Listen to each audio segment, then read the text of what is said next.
Welcome to the Fear and Greed Daily Interview. I'm Sean Aylmer.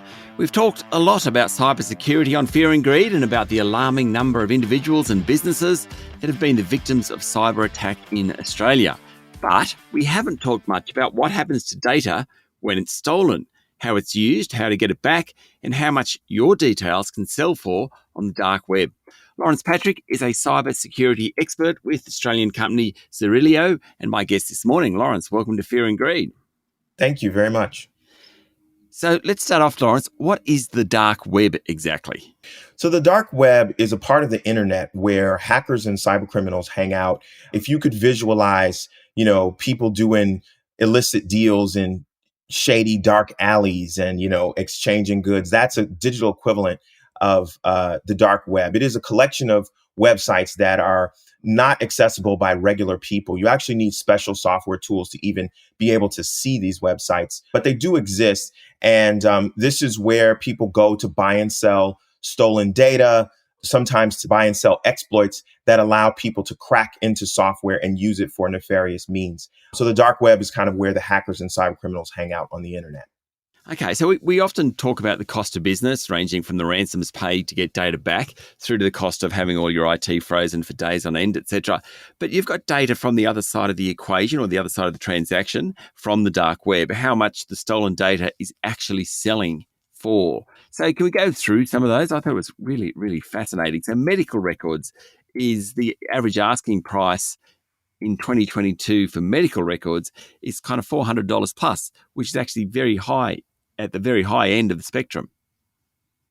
Yeah, that's absolutely correct. I mean, medical records are very prized in terms of stolen data. And part of the reason is that they have a perfect combination of super reliable personal details. I mean, your medical records are not likely to be out of date or inaccurate. So it's sort of the gold standard in terms of accuracy of the records and the personal identifying information. But then also you got financial transaction information.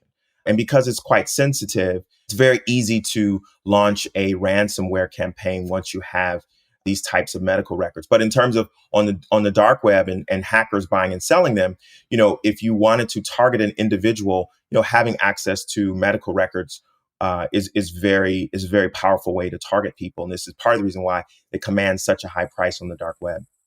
Okay, does that mean there are more cyber attacks on medical facilities, hospitals, doctors, surgeries, those sorts of things because of the value of the data?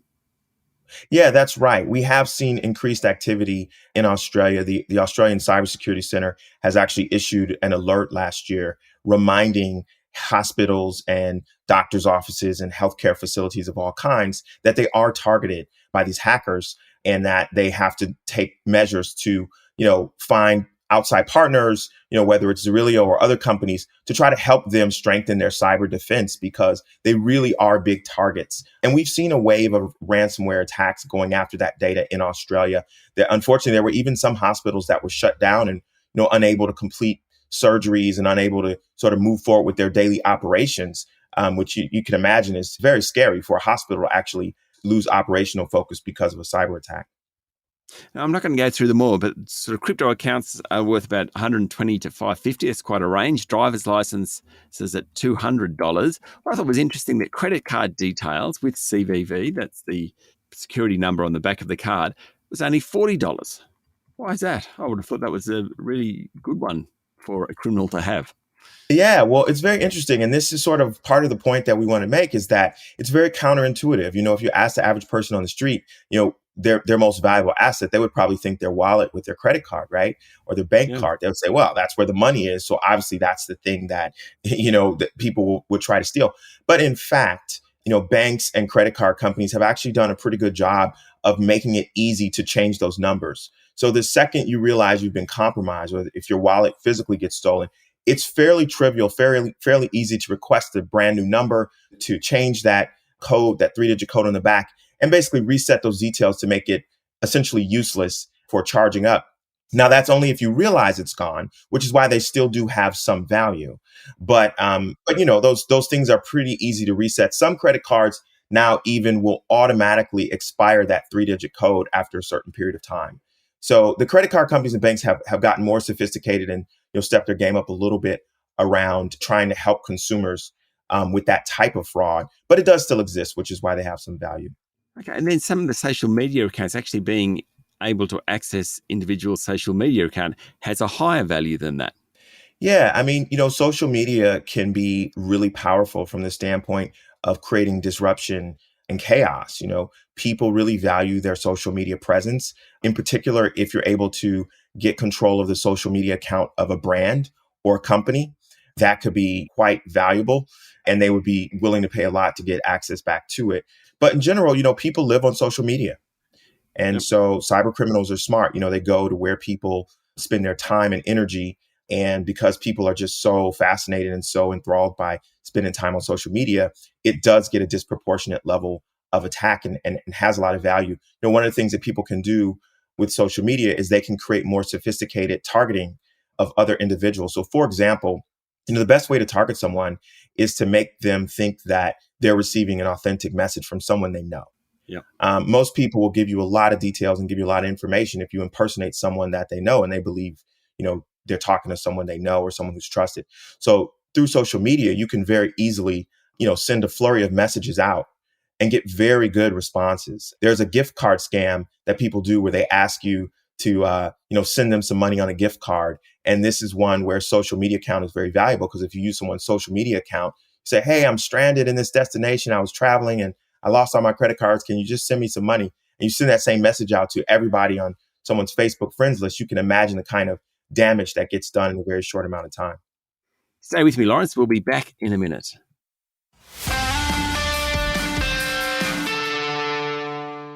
My guest this morning is Lawrence Patrick from cybersecurity company Zirilio. Okay, so how's the data obtained? Is it mostly from attacks on big companies?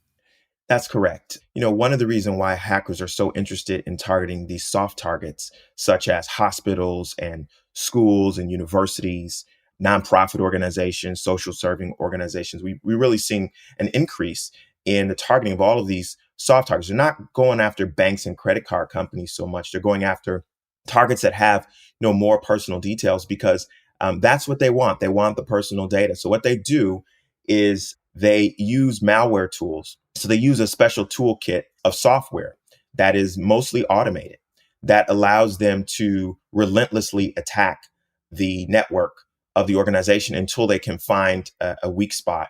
And then once they're in, they kind of hang out and figure out, how to go lateral and sort of what other surfaces they can attack within the organization to get a sense of sort of the map of the terrain. And then once they feel very confident, or I should say, once the software has a sense of that, the software can then alert the hacker to, sort of press the button and deliver a payload and go after the target. And 9 times out of 10, that target is, elevating to administrative privileges and going after a big database, usually a customer database. That's typically what hackers look for because that customer database has all of these, personal details, a lot of times payment information, but the credentials, because a lot of people reuse their username and password.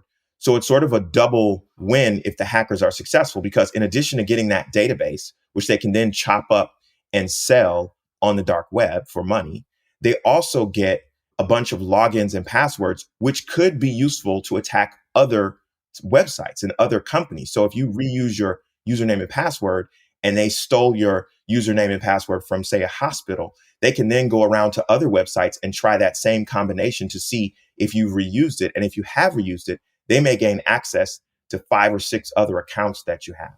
So who's doing the buying of this product? Yeah, I mean, there's a big industry around cybercrime and cyber criminals buying these stolen credentials and then repackaging them. So essentially, the way that would look is if I was a bad guy, I go on the dark web, I see someone's offering 5,000 Medicare accounts with usernames and passwords and personal details, and I buy that. Well, now I can take that and then I can have a software program that automatically runs against those usernames and passwords that people are using for their MyGov for Medicare and tests other websites to see if any of those match. And from that, I may get, 500 accounts for, a bank or 1,000 accounts for email accounts that I can now use, that I can now log into people's email. And from being able to log into people's email, I now have access to essentially all of their accounts and all of their traffic. But the other big buyer is, we have a nation state problem, which means that, we have a lot of countries in the world whose military hackers. So these are actually soldiers whose job is to essentially sit at a keyboard and either design hacking tools or use those hacking tools to get valuable data.